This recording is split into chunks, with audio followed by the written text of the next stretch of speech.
Pour comprendre pourquoi Alexei Voevoda est devenu une légende, il faut remonter bien avant les grandes compétitions, bien avant les projecteurs, bien avant John Brzenk, et retourner en Russie. Alexei Voevoda est né le 9 mai 1980 dans la région de Sotchi, en Russie.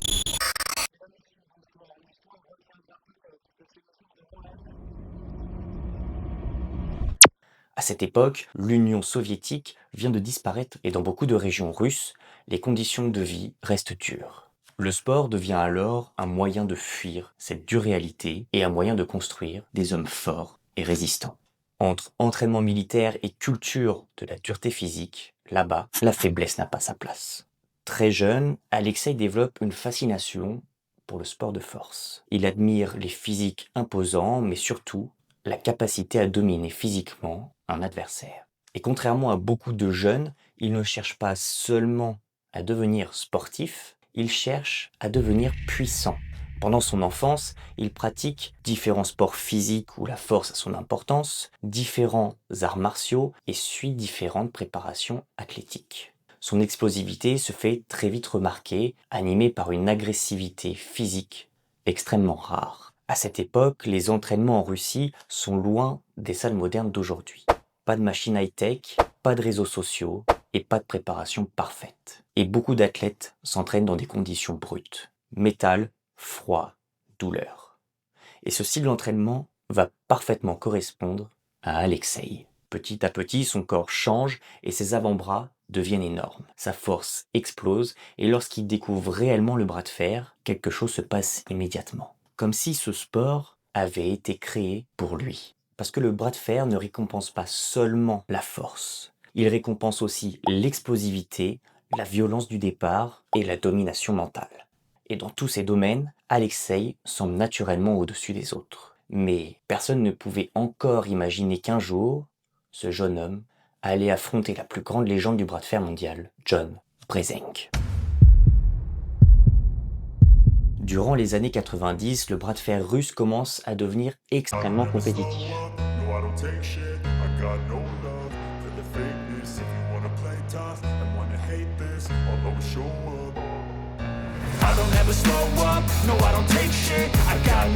De nouveaux athlètes émergent partout dans le pays et le circuit russe possède certains des athlètes les plus puissants au monde. Et pour espérer atteindre le niveau international, il faut d'abord survivre aux compétitions nationales. Alexei commence donc à participer à des tournois locaux puis régionaux. Beaucoup de ces matchs ne durent même pas quelques secondes. Son explosivité choque les autres ferristes et sa présence semblait déjà mettre sous pression ses adversaires avant même le départ. En Russie, les résultats commencent à s'enchaîner. Tournoi après tournoi, Alexei monte les échelons. Et plus il avance, plus son nom circule dans le milieu du bras de fer européen. Puis vient le moment où les compétitions russes ne suffisent plus. À seulement 20 ans, Alexei commence à participer à des compétitions internationales. Mais il ne semble pas impressionné, peu importe le nom en face, peu importe l'expérience, Alexei attaque toujours avec la même violence.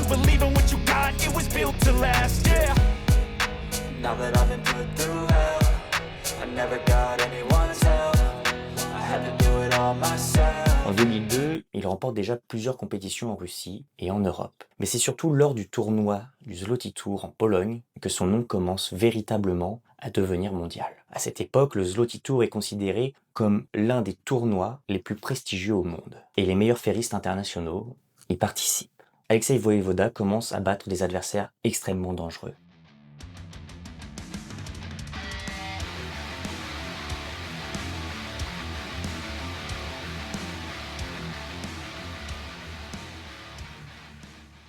Beaucoup racontent que même avant le go, la pression était déjà énorme.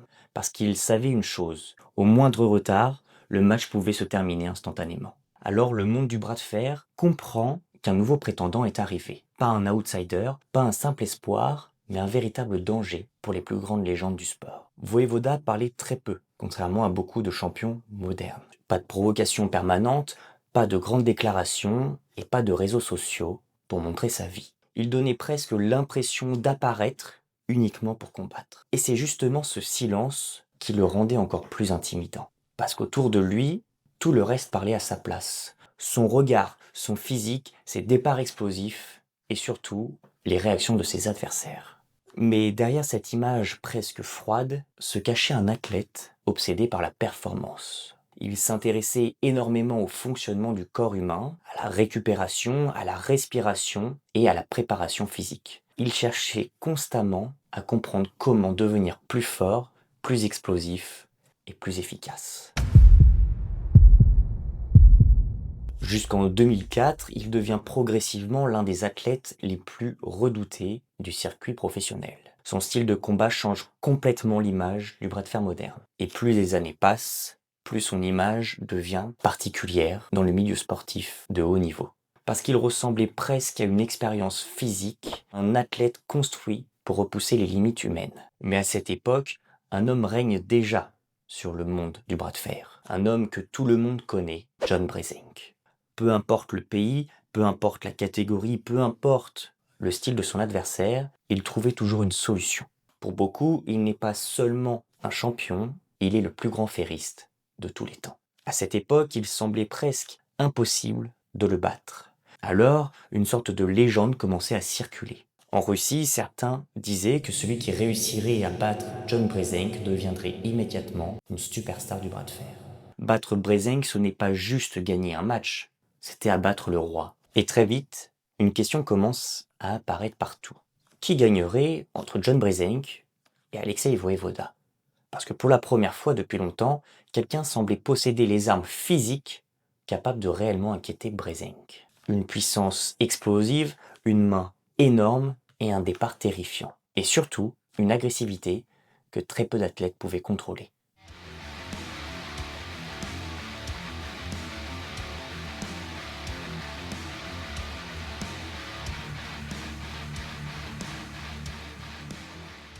Cette rivalité devient rapidement fascinante, parce qu'elle oppose deux visions totalement différentes du bras de fer. D'un côté, John Brzenk, le maître de la technique, le génie capable de s'adapter à toutes les positions, et de l'autre, Alexei Voevoda, une explosion de puissance brute, un homme capable de terminer un match en une fraction de seconde. Durant la même année, se déroula une nouvelle édition du Zloty Tour. Alexei Voevoda affronte enfin John Brzenk. Et quand les deux hommes se retrouvent enfin face à face sur la table, toute la communauté du bras de fer retient son souffle. Parce que personne ne sait réellement ce qui va se passer. Et ce jour-là, dès les premiers départs, quelque chose choque immédiatement les spectateurs. La vitesse de Voevoda. Son attaque semble irréelle et chaque explosion paraît capable d'arracher le bras de son adversaire. Même John Brzenk, l'homme qui semblait toujours contrôler la situation, doit immédiatement entrer en mode survie, adapter son angle, changer sa pression et chercher des solutions. Et c'est justement ce qui rend Brzenk unique. Là où beaucoup d'athlètes auraient déjà paniqué, lui continuait d'analyser, de réfléchir et de s'adapter en permanence. Les deux hommes vont offrir au monde du bras de fer l'une des rivalités les plus mythiques de l'histoire. Et finalement, Alexei Voevoda réussit l'impensable, battre John Brzenk.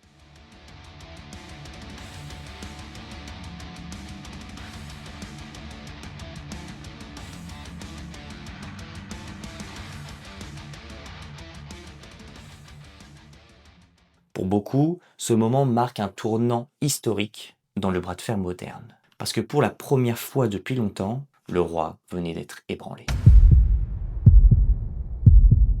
Mais alors que beaucoup imaginaient déjà une domination totale pendant des années, quelque chose d'inattendu va se produire. Progressivement, durant la seconde moitié des années 2000, Alexei commença à s'éloigner du bras de fer. Et plus il disparaissait, plus son aura grandissait. Parce que beaucoup de fans avaient l'impression de ne jamais avoir vu la version complète de son potentiel.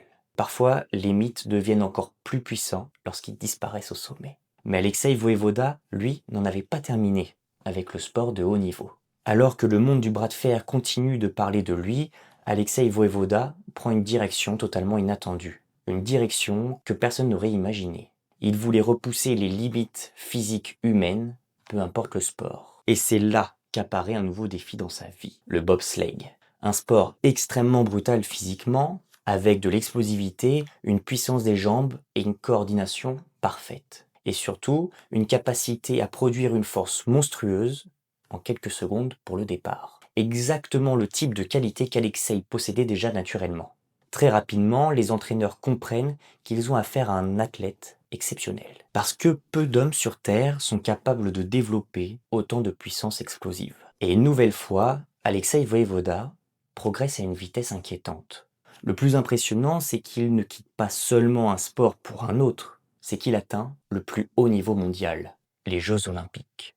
Oui, le même homme qui affrontait John Brezenk à la table représente maintenant la Russie sur la scène olympique. Une transition presque irréelle. Il rejoint donc l'équipe nationale russe de bobsleigh. Il participe aux Jeux Olympiques d'hiver à Turin, puis à ceux de Vancouver en 2010. Et arrive la consécration. Alexei Voevoda devient champion olympique à Sotchi en 2014. Un exploit gigantesque. Parce que très peu d'athlètes dans l'histoire ont réussi à atteindre un niveau mondial dans deux sports différents. Passer du bras de fer professionnel aux Jeux Olympiques est quelque chose d'extrêmement rare. Et cela montre à quel point ses qualités physiques étaient exceptionnelles.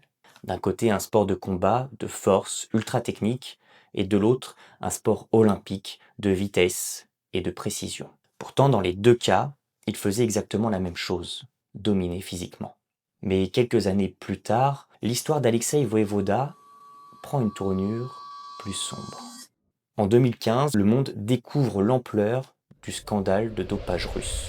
Puis en 2017, le Comité international olympique, aussi appelé le CIO, retire plusieurs médailles olympiques à des athlètes russes. Et Alexei Voevoda fait partie des sportifs sanctionnés. Une décision qui va profondément diviser le monde du sport. Parce que pour certains, cette affaire ternit son héritage, tandis que pour d'autres, elle n'effacera jamais l'impact monstrueux qu'il a eu sur le bras de fer.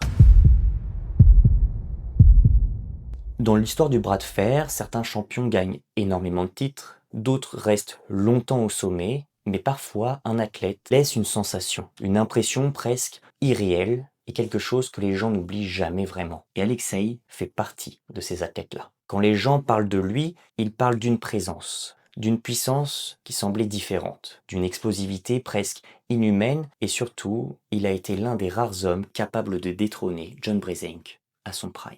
Rien que ça suffit déjà à rentrer dans l'histoire. Mais ce qui rend sa légende encore plus forte, c'est qu'elle semble incomplète. Beaucoup de fans avaient l'impression qu'il pouvait battre absolument n'importe qui, même les futures légendes du sport. Et une question se pose encore aujourd'hui. Jusqu'où Alexei Voevoda aurait-il pu aller s'il était resté plus longtemps dans le bras de fer? Parce qu'au moment où il semblait devenir encore plus dangereux, il disparut progressivement du sport. Cependant, même avec une carrière relativement courte de bras de fer professionnel, Alexei Voevoda a réussi quelque chose de rarissime.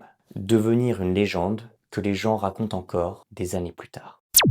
C'était Lucas Bras de Fer pour l'histoire des légendes. Dis-moi en commentaire si Alexei Voevoda est le ferriste le plus agressif de l'histoire. Et surtout, quelle est ta légende du bras de fer? Si tu veux découvrir l'histoire des plus grands noms de ce sport, pense à t'abonner et à activer la cloche des notifications. Et nous, on se retrouve à la même table. À très vite. Ce mec, c'est un fou quand même. Champion de bras de fer et après il fait du bobsleigh.